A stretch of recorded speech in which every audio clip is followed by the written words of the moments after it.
Hello and welcome to, I suppose, what is a crossover between my media vlogs that I do and our Scribbles podcast. And this is kind of interesting for us, isn't it? The first time we've been on screen doing this before. Yeah. Um, Just getting used to. yeah, everyone's comfortable with being on screen these days, aren't they? You kind of have to be, I suppose. Yeah. So for those who don't know who we are, I'm Nick Sayward. I'm media studies teacher at the Hugh Baird College doing A-level media. And Matt, do you want to introduce yourself? Yeah, I'm Matt O'Regan. I teach film at Hugh Baird College as well, the South Sefton campus.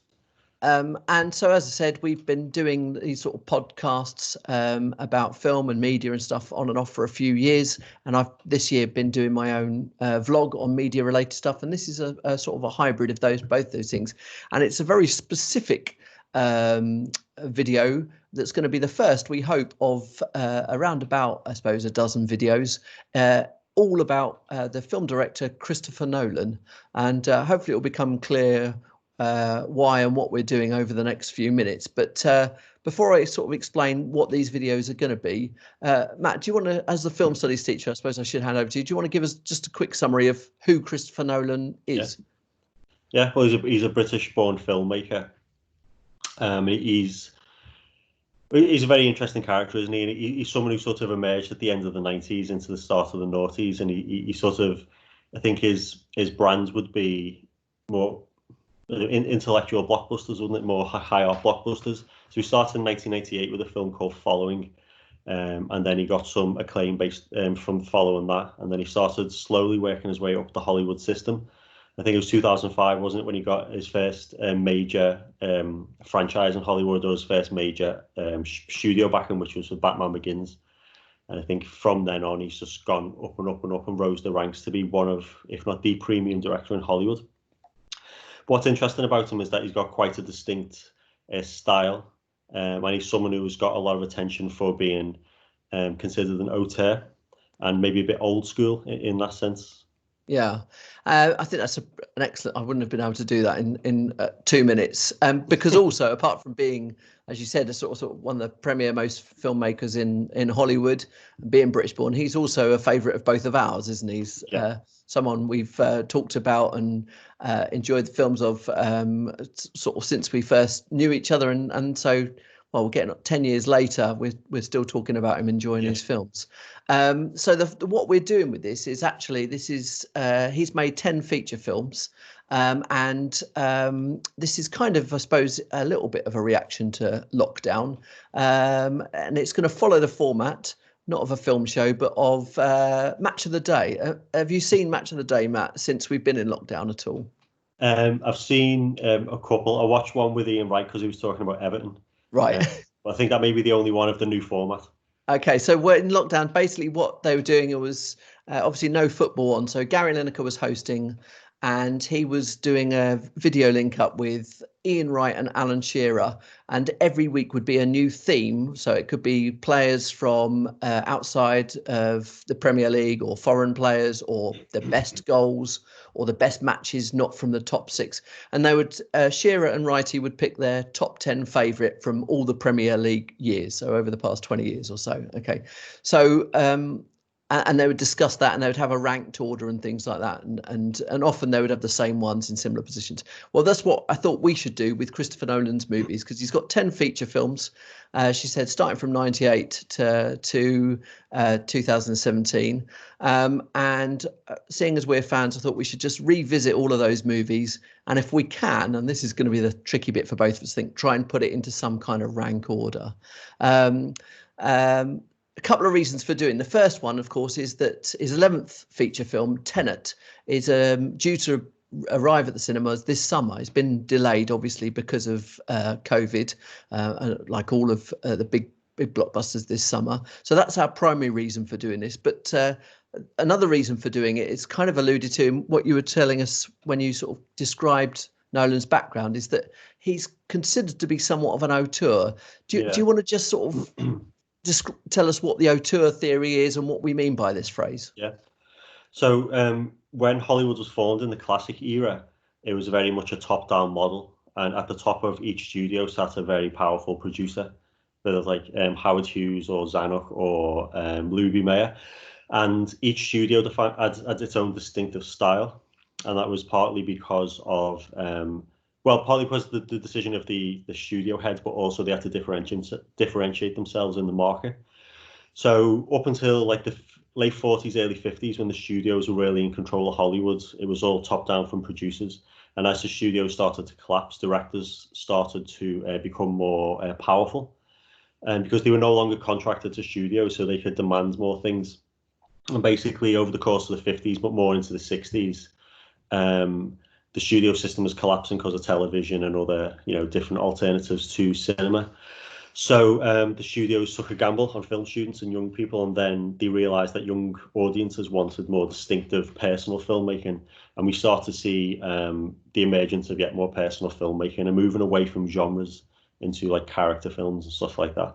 So an auteur, the auteur theory was emerged in France in the 1950s, but it was codified by Andrew Sarris, and it's basically an attempt to classify directors based on ability and rank directors. And just what Sarah said is it's trying to apply a scientific model to a creative medium.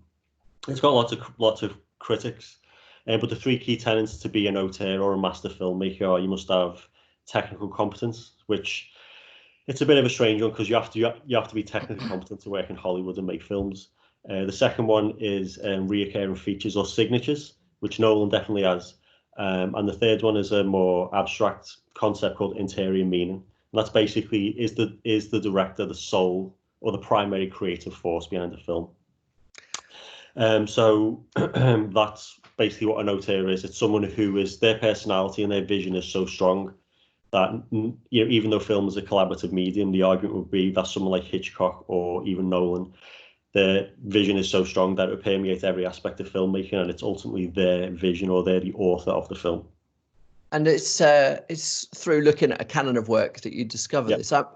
I know that the word I always like when auteur theory is talked about is preoccupations. Yeah. This rather than, it's almost suggests there's an unconscious thematic unity between the films. Like these filmmakers don't have a choice. They almost make films about a certain theme or idea without realizing they're doing it. I love that idea, that because it turns them more into this sort of artist.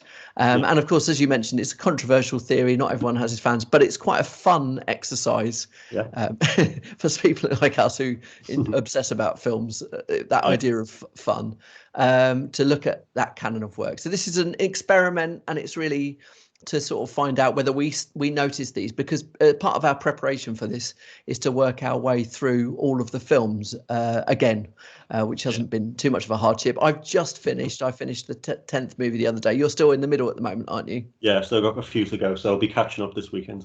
Well, that's fine, because part of let's just get the list on the screen. Actually, part of the idea behind this was to allow other people who are watching, hopefully, to join in, and if they want to, or to if they've never seen Nolan's movies, to take the advantage of this and take the opportunity. So, as you mentioned, we start with Following in 1998, Memento, which was the first one I saw and gained quite a lot of attention in 2000.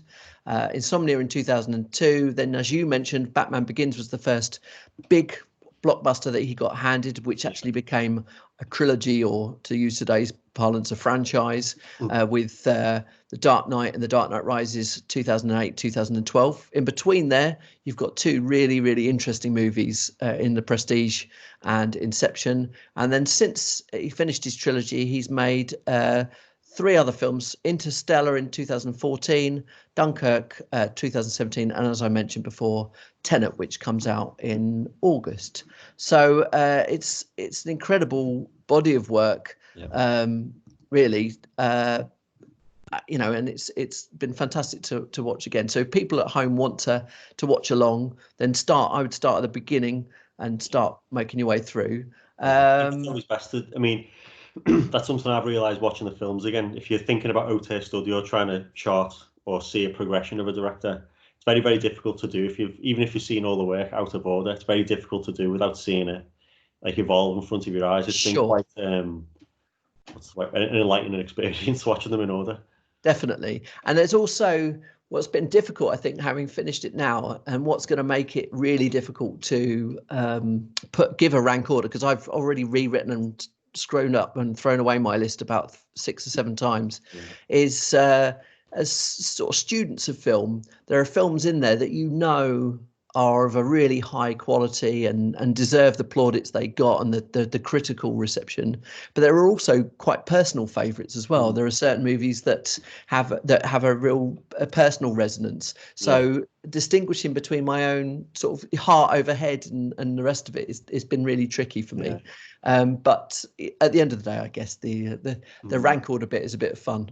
Yeah, I was just probably say we're not trying to be definitive. It's more personal preference, isn't it, Ron? Definitely. So it's just an excuse to do 10 little videos that analyze each of the movies, and we hope we'll end up with the final video being us reviewing Tenet and giving our opinions on that and seeing where that fits in the new rank order of 11. But excellent. All right, thanks very much, Matt.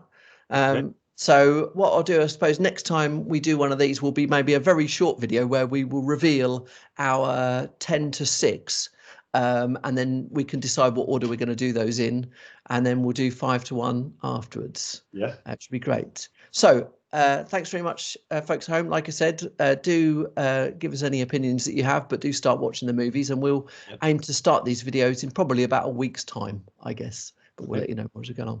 Okay, cheerio for now. Bye.